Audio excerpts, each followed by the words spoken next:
बघेल संघर्ष करो, हम तुम्हारे साथ हैं, भूपेश बघेल संघर्ष करो, हम तुम्हारे साथ हैं, अरे भूपेश बघेल संघर्ष करो, हम तुम्हारे साथ हैं। भूपेश बघेल।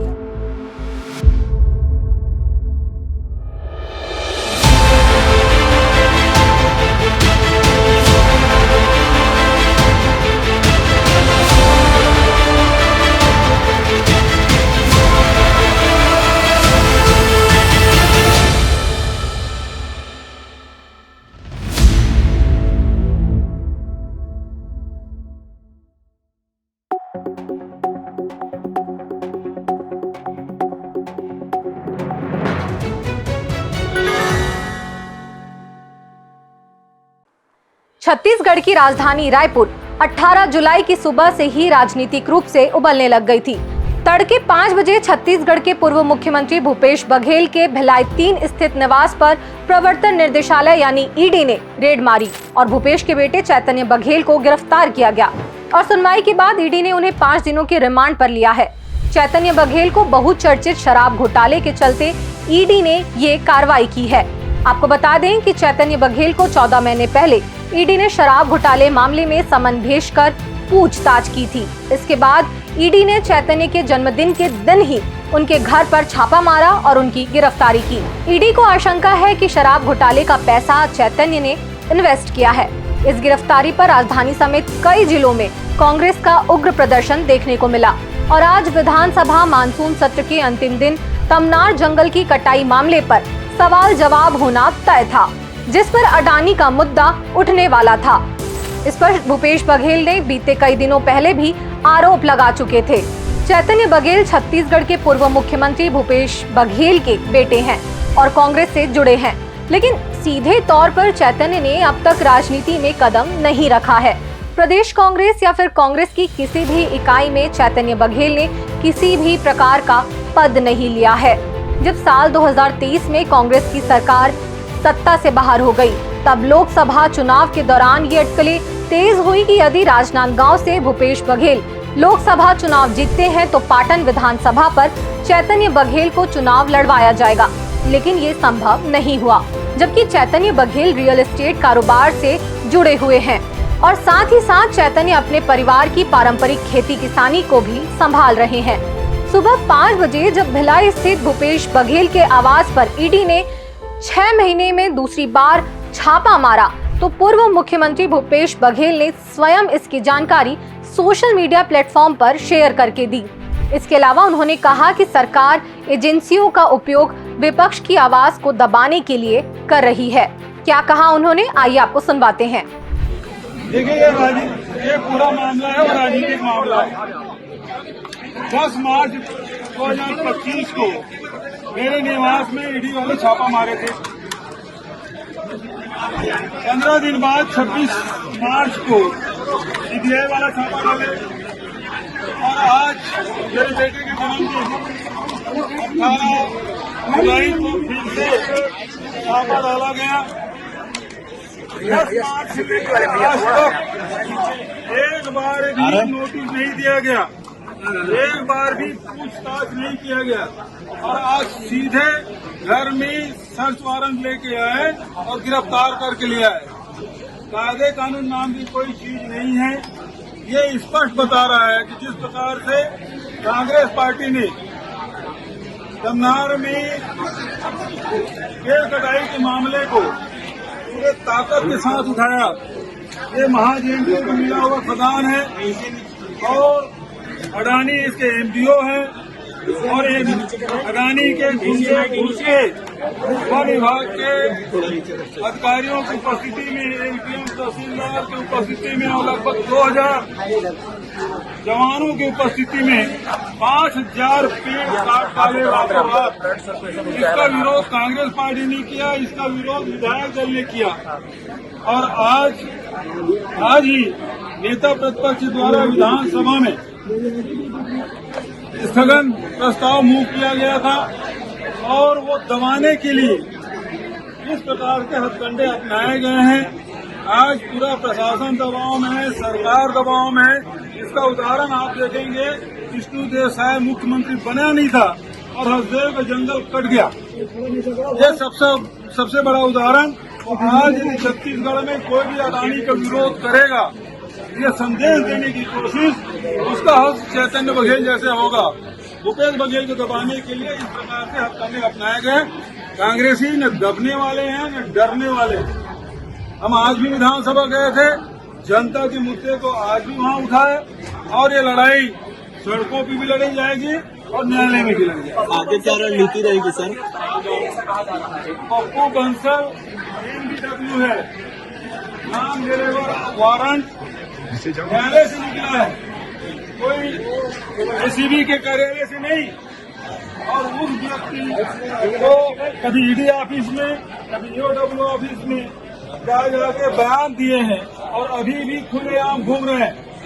तो जिस प्रकार से न्यायालय का सम्मान करते हैं ये एजेंसियां, ये सरकार और भारतीय जनता पार्टी के लोग को समझ आता है।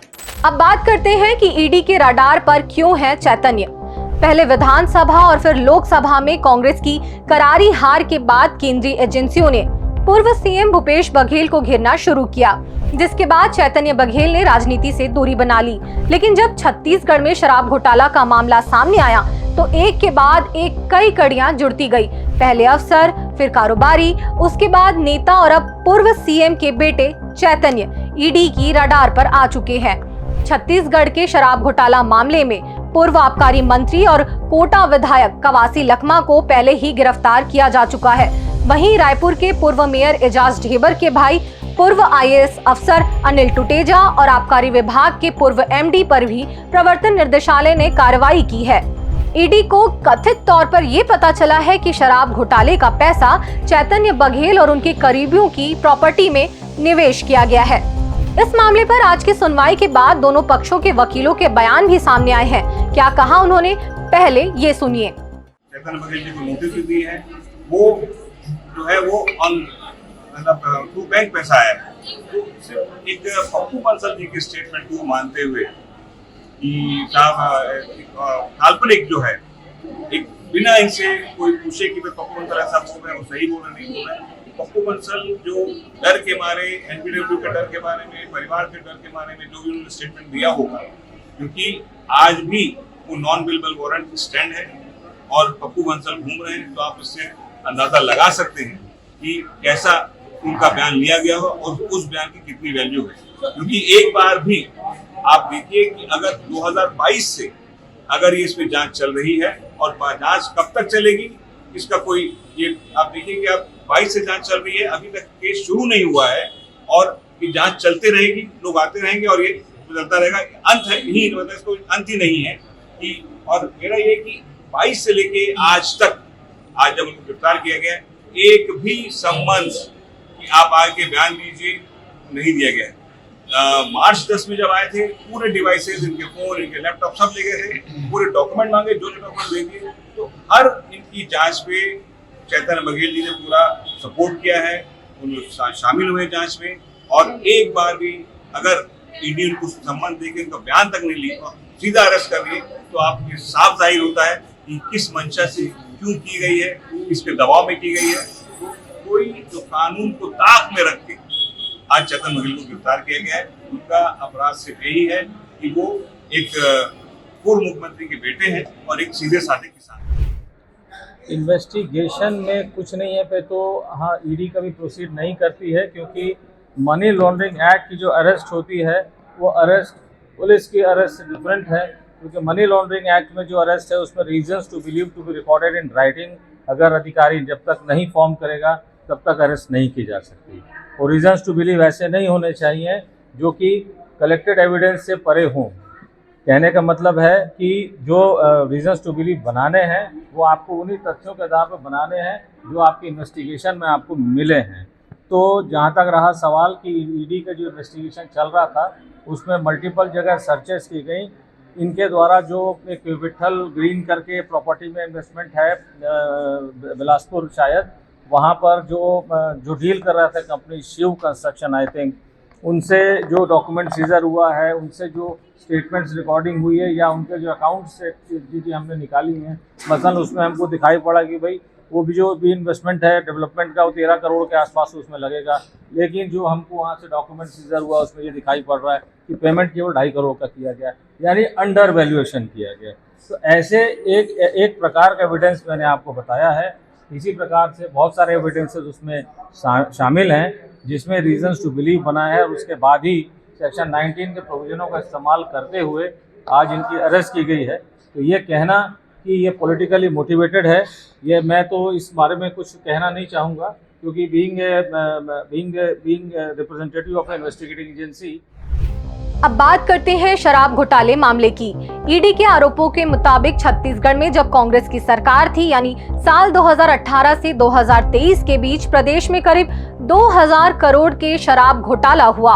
वहीं ईओडब्ल्यू ने चार्जशीट में जानकारी दी कि इस घोटाले के पैसे से 11 आरोपी अफसरों ने अपने रिश्तेदारों के नाम करोड़ों की जमीन और संपत्ति खरीदी है। ईओडब्ल्यू के मुताबिक पूरे शराब घोटाले में करीब 61 लाख अवैध पेटी शराब बिकवाई गई, जिसमें शासन को 2174 करोड़ रुपए की चपत लगी। लेकिन जब जांच के बाद अफसरों के खिलाफ चार्जशीट पेश की गई तो पता चला कि घोटाला 2174 करोड़ का नहीं बल्कि 3200 करोड़ से अधिक का है। और ये भी बता दें कि इसी समय भूपेश बघेल छत्तीसगढ़ के मुख्यमंत्री थे और इसी वजह से ये मामला अब और ज्यादा चर्चा में बना हुआ है और बीजेपी इस मामले को लेकर कांग्रेस को घेर रही है। इधर एक न्यूज एजेंसी को दिए एक बयान में गृह मंत्री विजय शर्मा ने कहा कि ईडी एक केंद्रीय एजेंसी है, केवल वही पूरे मामले की जानकारी दे सकती है, लेकिन ये लोगों को गुमराह नहीं कर सकते। इसके अलावा भूपेश बघेल ने आज सुबह से ही एक के बाद एक कई सारे ट्वीट कर सत्ता पक्ष पर सवाल उठाए थे। उन्होंने ट्विटर पर पोस्ट कर लिखा था, ईडी आ गई। आज विधानसभा सत्र का अंतिम दिन है। अडानी के लिए तमनार में काटे जा रहे पेड़ों का मुद्दा आज उठाना था। भिलाई निवास में साहेब ने ईडी भेज दी है। एक और पोस्ट में उन्होंने लिखा, जन्मदिन का जैसा तोहफा मोदी और शाह जी देते हैं, वैसा दुनिया के किसी लोकतंत्र में और कोई नहीं दे सकता। मेरे जन्मदिन पर दोनों परम आदरणीय नेताओं ने मेरे सलाहकार और 2 ओएसडी के घरों पर ईडी भेजी थी और अब मेरे बेटे चैतन्य के जन्मदिन पर मेरे घर पर ईडी की टीम छापा कर रही है। इन तोहफों का धन्यवाद ताउम्र याद रहेगा। फिलहाल इस मामले के सामने आने के बाद अब कांग्रेस उग्र हो गई है।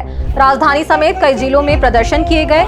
एनएसयूआई कार्यकर्ता के अलावा छत्तीसगढ़ कांग्रेस के बड़े नेता भी भूपेश के साथ खड़े नजर आए और अब कांग्रेस एक बड़ी मीटिंग करने जा रही है जिसमें कई अहम रणनीतियां बनाई जा सकती हैं। दूसरी तरफ बीजेपी सरकार के पास ईडी रेड के अलावा कई ऐसे मुद्दे हैं जिस पर उन्हें काम करना होगा, क्योंकि छत्तीसगढ़ में कई संगठन नियमितीकरण, वेतन वृद्धि, नियुक्तियां जैसे कई सारे मुद्दों पर सरकार के वादा खिलाफी से नाखुश नजर आ रहे हैं। बहरहाल छत्तीसगढ़ में सियासी आरोप प्रत्यारोप और मुद्दों पर राजनीति और गरमाने की आसार है।